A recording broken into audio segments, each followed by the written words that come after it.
I woke up this morning and I told myself, I'm not going to brew today. Made myself a pot of coffee and I told myself, I'm not going to brew today. Came out to the garage and thought I'll just fill my hot liquor tank up for tomorrow, but I'm not going to brew today.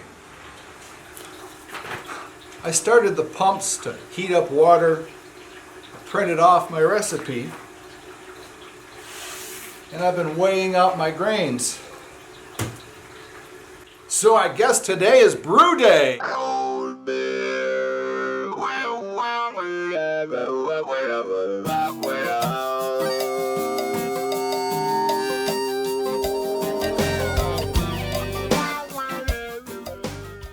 All right, speaking of grain, in the last video we talked a little bit about grain crush and grain mills, and I meant to show you a close-up of the grain after it came out of my mill and talk a little bit about crush.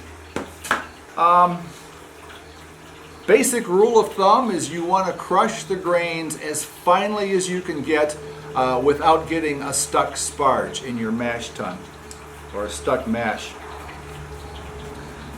Now, I'm not sure if you can tell from this picture in the corner here, the picture-in-picture, the difference between the inside of the grain itself, versus the hulls that are left. I would consider this a fine crush. You could certainly get away with a much larger granulation of the seed itself. As long as you're getting the result you want in your beer, then that's your perfect crush. Don't stress too much about it, but achieving the optimum crush will improve your efficiency a little bit, if nothing else. All right, so today's recipe is a leftover bitter again. Leftover in the sense that earlier in the year I had bought a whole bunch of specialty grains in bulk to make a Fuller's ESB clone. The clone didn't turn out much of a clone, but it was a good beer. But I didn't have quite enough of the specialty ingredients to do another one, but I did have enough of them, crystal malts and stuff, to make just regular bitter. So this one, instead of a best bitter, which I've done twice before, this will be a strong bitter. And I've got, the recipe called for 10 pounds of Brewers malt from Brewers, but I only had 6 left. So I amended that with 4 pounds of Maris Otter. 8 ounces of crystal malt. This is 65 Lovibond. 4 ounces of black malt, and I had 4 ounces of brown malt, so I just threw that in there for giggles and fun too. So that's the basic grist. And when I was opening up my box of water treatment stuff, I found tucked away probably about a half pound, because this is already open, about a half a pound of Crystal 60. So I'll probably making another recipe with some of this in it and some more stuff that I have left over. And that'll be the last of the leftover grains brews for this summer. Matter of fact, I need base grains. I'm almost out of that too. So, time to dough in. My strike water has reached the desired temperature, 162 degrees. And my mash temperature, I'm hoping for about 148, 49, 50. All right, while I'm stirring this mash to break up any dough balls, this would be a good time to show you the grain bill and the hop schedule.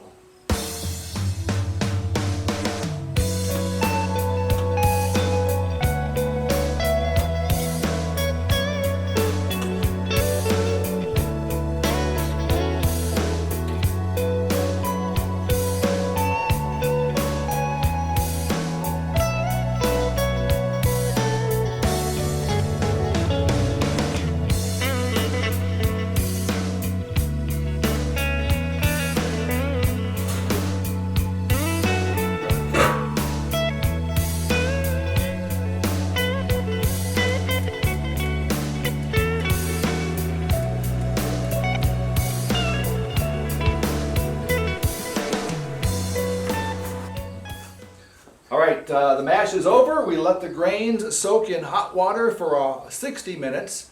The temperature was 150 degrees, and we held that throughout the entire 1 hour mashing period. Now it's time to sparge.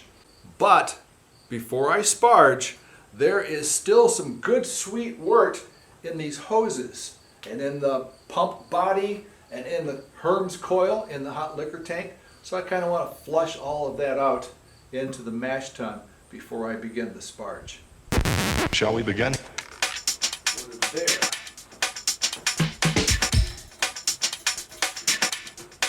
Let's begin now.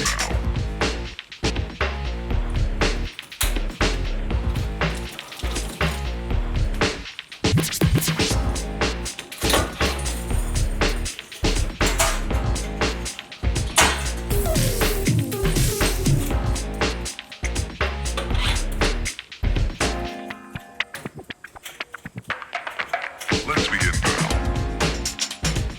Hot liquor tank into the pump, out of the pump, into the mash tun. What? Out of the mash tun, into the pump, out of the pump into the boil kettle. And we just wait. I got this flexible sight tube from brewhardware.com, and I measured out in gallon increments water in the kettle, and I marked it as I went up. And I use a zip tie here, just loosely snugged up on the tube, and that's how I gauge my volumes into my boil kettle. So I've got 9 gallons. I've got the heating element on already. It should come up to a boil in just a couple of minutes or two. Speaking of measuring water, here's something that I've been putting off for quite a while, is putting gallon marks on my buckets. Now I've done 1 or 2 in the past, but I've got a lot of buckets that aren't marked. So what I do is, when I was setting up my equipment profile in Beersmith, measuring the volumes, I took this gallon pitcher, which my wife believes that we lost, and I weighed a gallon of water. 1 gallon of water weighs about 8.35 pounds, something like that. And then I marked that on the pitcher. So now I know I've got a gallon. I've already measured 1, 2, 3, 4.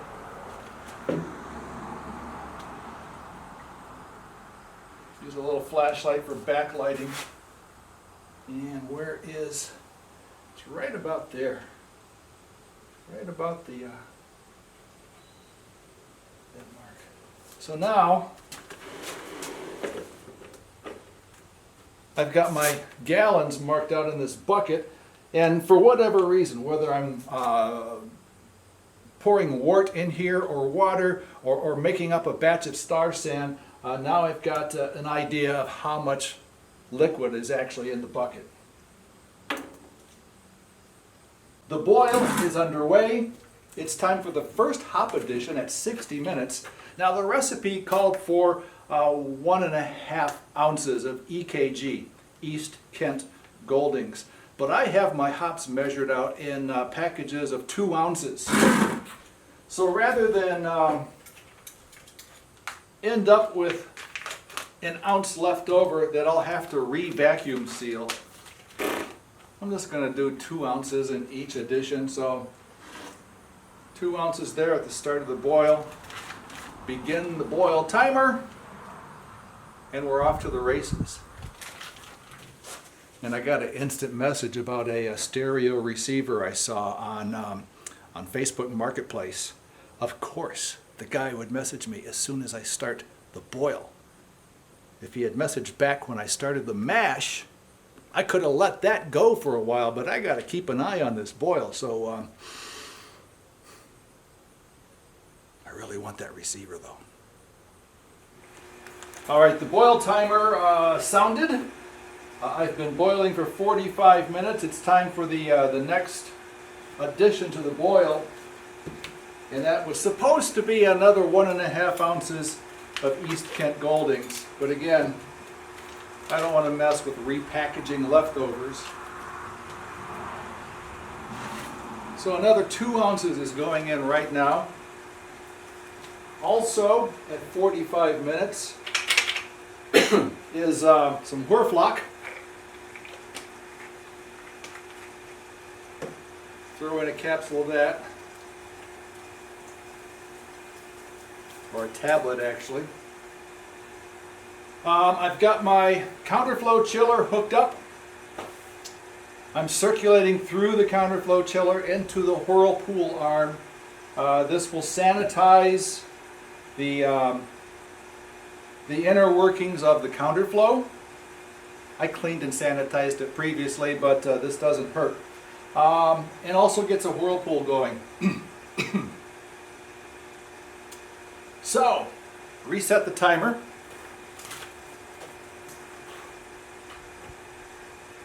Okay, and it's going. Next step in, 10 minutes? Yeah, 10 minutes will be the next step. That's add yeast nutrient. And then at that point I'll have 5 minutes to go, at which time turn the heat off and start chilling.